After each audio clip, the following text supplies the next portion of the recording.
नमस्कार सभी मित्रों को। आज हम हिंदी का प्रथम चैप्टर वर्णमाला शुरू कर रहे हैं। तो आता है कि भावों व विचारों को व्यक्त करने का जो माध्यम है वो है भाषा। अगर आ जाए कि भाषा की सबसे छोटी सार्थक इकाई क्या है, तो आता है ध्वनि या वर्ण। और ध्वनि वर्ण सार्थक इकाई के लिए अगर आ जाए मतलब कि इनमें जो आता है वाक्य की सबसे छोटी इकाई अगर पूछी जाने लगे, आ जाता है ध्वनि और या वर्ण। ठीक, मौखिक रूप से ध्वनि होती है और उसको जो हम लिखने लगते हैं तो आ जाता है लिखित रूप से क्या होता है, वर्ण होता है। ठीक, अब देखो कि वाक्य और हम जो है वर्ण या ध्वनि से जो है वाक्य किस प्रकार से बनाते हैं कि ये जो है इनके बीच में क्या क्या और आता है। तो सबसे पहले आता है कि सबसे छोटी है वाक्य की सबसे छोटी इकाई क्या है, ध्वनि। ध्वनि या हम वो बोल सकते हैं यहाँ पर वर्ण। इससे जो बड़ा होता है, ठीक, वो होता है अक्षर। ठीक, अक्षर के मिलने से बनता है हमारा पद। हम बोल सकते हैं यहाँ पर इसको बोला जाता है शब्द। अक्षरों के मिलने से क्या बनता है, शब्द। हमने पद क्यों लिखा है, पद इसलिए लिखा है क्योंकि हम किसकी ओर बढ़ रहे हैं, वाक्य की ओर बढ़ रहे हैं। ठीक, और वाक्य में जैसे मैंने लिख दिया, यह है बहुत सुंदर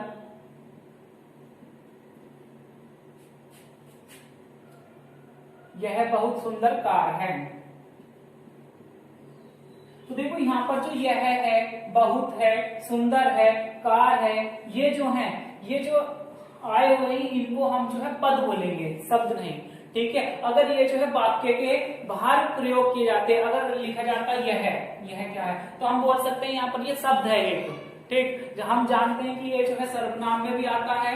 ठीक, लेकिन ये जो है वाक्य के बाहर जो है क्या कहलाते हैं, शब्द कहलाते हैं। जब इसको जो है वाक्य में प्रयोग कर दिया जाता है तो क्या कहलाता है, पद कहलाता है। शब्द को ही क्या कहा जाता है, पद कहा जाता है वाक्य में।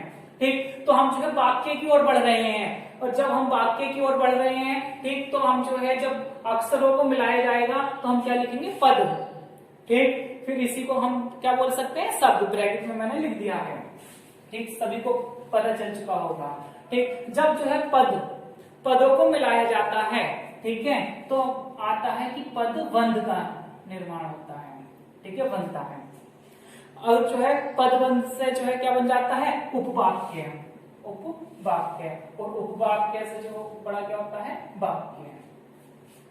ठीक, अब देखो हम जो है वर्ण, यहाँ पर वर्णों के बारे में हम पढ़ेंगे अब। ठीक, तो वर्ण जो होते हैं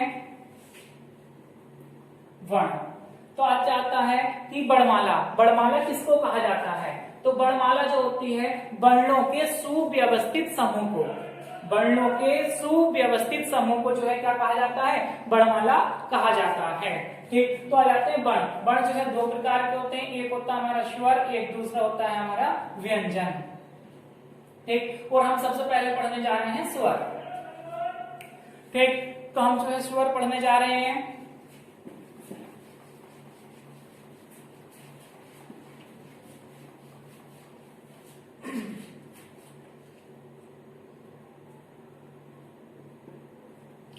आता है स्वर। स्वर की परिभाषा, स्वतंत्र रूप से बोले जाने वाले वर्णों को, स्वतंत्र रूप से बोले जाने वाले वर्णों को जो है क्या कहा जाता है, स्वर कहा जाता है। और अगर आ जाए स्वरों की संख्या कितनी होती है, ठीक है, स्वर की संख्या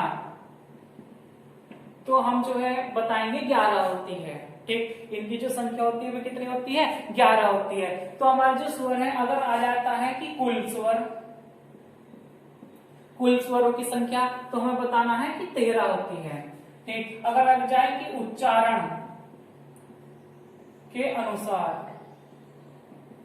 स्वरों की संख्या, ठीक है, तो हमारे जो स्वर होते हैं वे होते हैं हमारे उच्चारण के अनुसार 10। ठीक, अब जो है यहाँ पर जो है 11 है, यहाँ पर 13 है और यहाँ पर है 10। तो हमारे स्वर जो होते हैं वे कौन कौन से होते हैं, हम इसके बारे में हम पढ़ेंगे। ठीक, तो हमारा जो स्वर होता है वो होता है ए, आ, ई, उ, री, ए, आई, ओ, औ, अंग, अह, ठीक। तो अगर हम जो है इनकी जो कुल संख्या होती है वो होती है 13। तो देखो गिनो 1 2 3 4 5 6 7 8 9 10 11 12 13, ठीक। तो अगर वो पूछता है कि कुल स्वरों की संख्या, तो हमें आंसर देना है 13, ठीक। अगर वो पूछ लेता है कि स्वरों की संख्या, ठीक, तो कितनी होती है, तो हमें आंसर देना है 11। तो 11 ये कौन कौन से, मतलब 13 में से अब 11 आ गए, तो दो कौन कौन से गायब हुए हैं, तो आता है हमारा अंग और अह।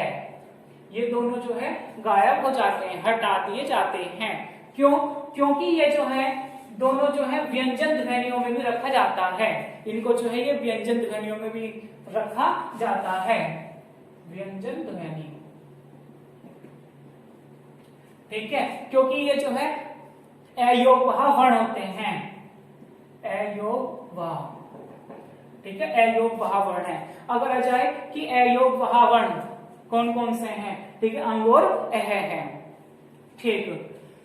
अगर देखो वो पूछने लगता है कि यहां पर ही कर लेते हैं इसको, ठीक है, अयोगवाह, अयोगवाह जो है कितने होते, इनके जो है कितने प्रकार हैं, तो अयोगवाह जो है हमारे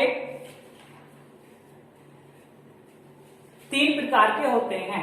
अयोगवाह जो है कितने प्रकार के होते हैं, 3 प्रकार के। नंबर एक आता है अनुस्वार, अनुस्वार, ठीक। अनुस्वार जो होता है वो होता है हमारा अंग। दूसरा आता है विसर्ग, या हम लिख सकते हैं अनुनासिक, अनुनासिक होता है जब चंद्रबिंदी आ जाती है इस पे, ठीक। फिर आता है तीसरा है हमारा विसर्ग, तो हम जानते हैं जब जो है विसर्ग, ठीक। तो अगर आ जाए अयोगवाह के कितने प्रकार हैं, 3 प्रकार का होता है अयोगवाह। एक आता है अनुस्वार, दूसरा आता है अनुनासिक और तीसरा आता है विसर्ग, ठीक। तो देखो इनकी परिभाषाएं और याद कर लेते हैं, ठीक, कि अनुस्वार किसको कहा जाता है, अनुस्वार, ठीक है। अनुस्वार जो है किसको कहा जाता है, जब जो है हम बोलते समय, अनुस्वार की परिभाषा सुने, बोलते समय, ठीक है, या उच्चारण करते समय, ठीक, जो हवा या वायु होती है केवल नाक से, केवल नाक, ठीक है। तो किसी वर्ण का उच्चारण करते समय जब हवा या वायु जो है केवल नाक से निकलती है तो उसको जो है अनुस्वार कहा जाता है, ठीक। अगर अनुनासिक के लिया जाए तो अनुनासिक जो है हवा उच्चारण करते समय जो है हवा जो है नाक प्लस मुंह दोनों से निकलती है, नाक और मुंह दोनों से निकले तो जो है उसको क्या कहा जाता है, अनुनासिक कहा जाता है, ठीक। ठीक, आगे देखें। अब आ जाते हैं, देखो ये पता चल चुका है कि ये जो हमारे जो है अयोगवाह वर्ण है, ठीक है, अंग और अह, ठीक। व्यंजन ध्वनियों में भी रखा जाता है, ठीक।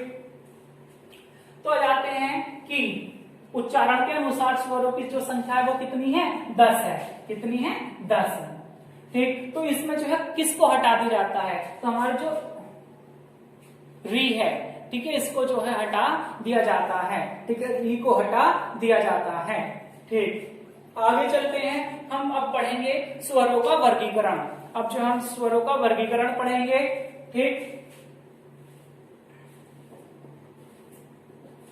वर्गीकरण। तो हमें जो स्वरों का जो वर्गीकरण पढ़ना है वो जो है 6 प्रकार से पढ़ना है, ठीक है। स्वरों का जो वर्गीकरण हम करेंगे वो 6 प्रकार से करेंगे, ठीक। तो नंबर 1 हम पढ़ेंगे मात्रा के आधार पर स्वरों का वर्गीकरण।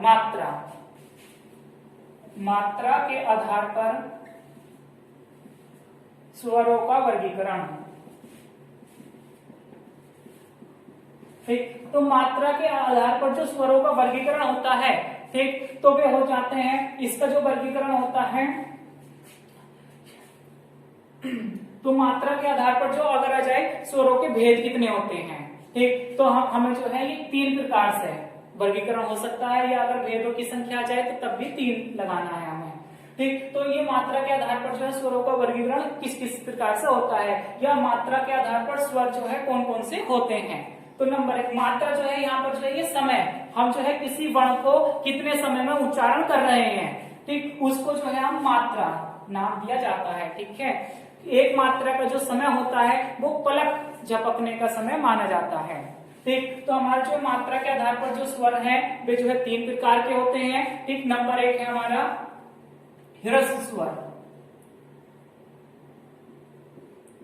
दूसरा है हमारा दीर्घ स्वर, तीसरा है हमारा क्लुप्त स्वर।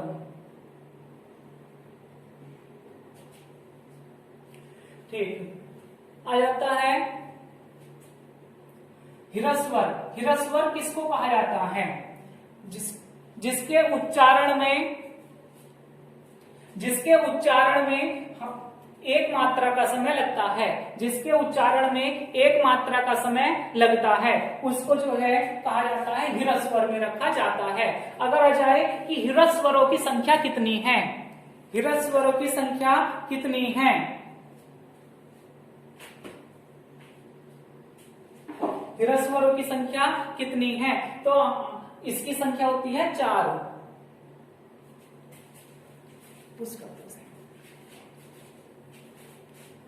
नीचे नीचे नीचे। तो ह्रस्वरों की जो संख्या होती है वो होती है 4। ठीक, ये कौन कौन से होते हैं ह्रस्वर? एक होता है हमारा ए, ई, उ और री। ठीक, तो मैं अगर देखो इसको जो है ये इन ए, ई, उ, इनको जो बोलने में जो है एक मात्रा का समय लगता है री सहित। ठीक, तो री जो है हमारा, तुमने देखा होगा कि ये जो है एक मात्रा री बोल रहे हो तो काफी समय लग रहा है, लेकिन इसका जो है जब हम जो है इसके नाम में प्रयोग करते हैं, ठीक है, तब हमें पता चलता है कि इसमें जो है एक मात्रा का ही समय लग रहा है। जैसे कि एक उदाहरण हम ले सकते हैं ऋतु। तो देखो हमारे जो ज्यादा समय बोलने में, जो उच्चारण करने में लग रहा है ऋतु, ठीक है, तो यहाँ पर जो है यहाँ पर ज्यादा समय लग रहा है, लेकिन हमें जो री बोलने में जो है एक मात्रा का ही समय लग रहा है। ठीक, ऋतु। ठीक, तो आगे हमारा ह्रस्वरों को ही जो है हम मूल स्वर कहा जाता है। ह्रस्वरों को ही जो है मूल स्वर कहा जाता है, मूल स्वर। अगर मूल स्वरों की संख्या या मूल स्वर पूछे जाने लगे कौन से हैं, तो ह्रस्वरों को ही मूल स्वर कहा जाता है। अब है हमारा दूसरा है दीर्घ स्वर। दीर्घ स्वर वे होते हैं जिनके उच्चारण में 2 मात्रा का समय लगता है। जिनके उच्चारण में 2 मात्रा का समय लगे उसको जो है दीर्घ स्वर कहा जाता है। और अगर इनकी संख्या जाती है तो होते हैं 7। तो दीर्घ स्वरों की जो संख्या होती है वो होती है 7। ये कौन कौन से हैं? आ, ई, उ, ए, आई, ओ और औ। आता है कि दीर्घ स्वर।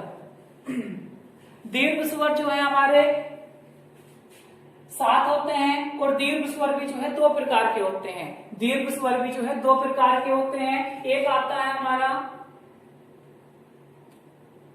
मूल दीर्घ स्वर, दूसरा होता है हमारा संयुक्त दीर्घ स्वर। तो मूल दीर्घ स्वर कौन कौन से होते हैं? तो मूल दीर्घ स्वर जो होते हैं हमारे 3 होते हैं। ये आ, ई, उ, आ, ई, उ, आ, ई और उ। और हमारे जो संयुक्त दीर्घ स्वर होते हैं इनकी जो संख्या है ये आगे के हमारे 4 होते हैं। इसमें है हमारा ए है, आई, ओ और औ। और ध्यान दें कि मूल दीर्घ स्वर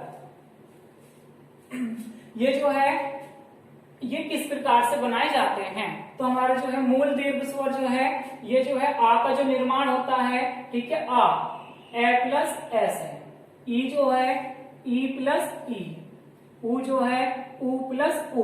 तो देखो ये अपने ही मूल से बने हैं।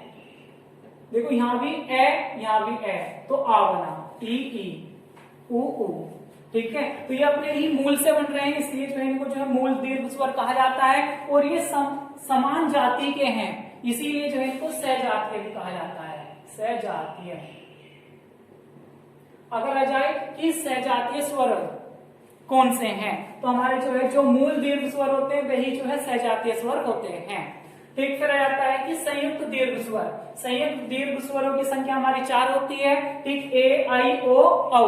तो हम जो आ जाता है ए का जो निर्माण होता है वो किस प्रकार से होता है, ये जो है ए प्लस ई।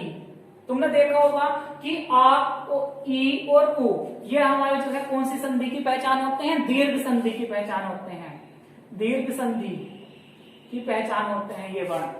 आ गए ए का जो है ए प्लस ई से निर्माण होता है, ये जो है ए प्लस ए से, और ये जो है ओ जो है ए प्लस उ से, और औ का जो है निर्माण होता है ए प्लस ओ से। इसके लिए जो है हमें विशेष रूप से ध्यान देना है कि देखो ए है, ठीक, ए का जो है ए प्लस ई से हो रहा है।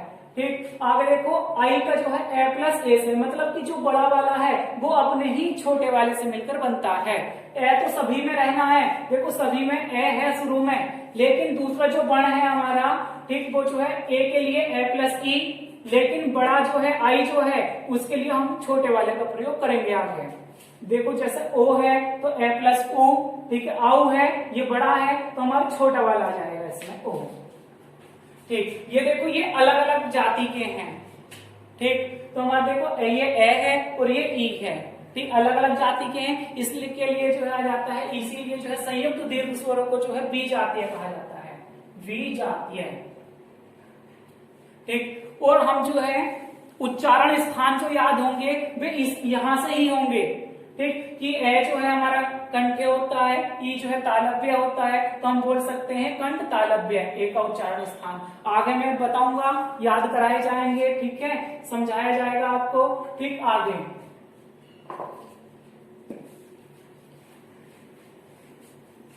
तीसरा है क्लुप्त स्वर।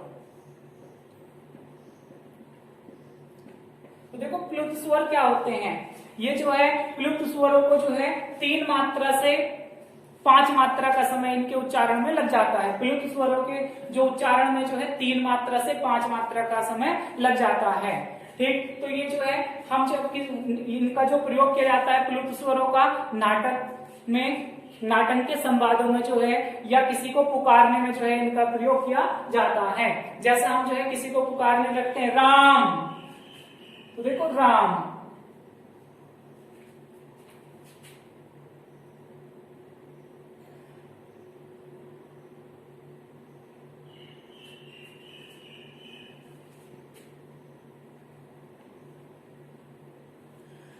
राम। देखो यहां पर जो राम है हमारा,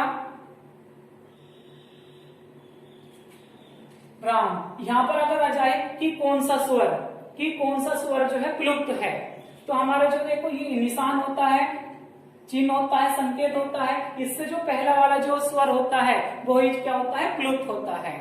ठीक, तो हम जानते हैं कि क्लुप्त स्वरों का प्रयोग जो है नाटक के संवादों में या किसी को पुकारने में किया जाता है, और हम जो इनके उच्चारण स्थान है वे अगली वीडियो में जो हम इसको पढ़ेंगे। ठीक, धन्यवाद।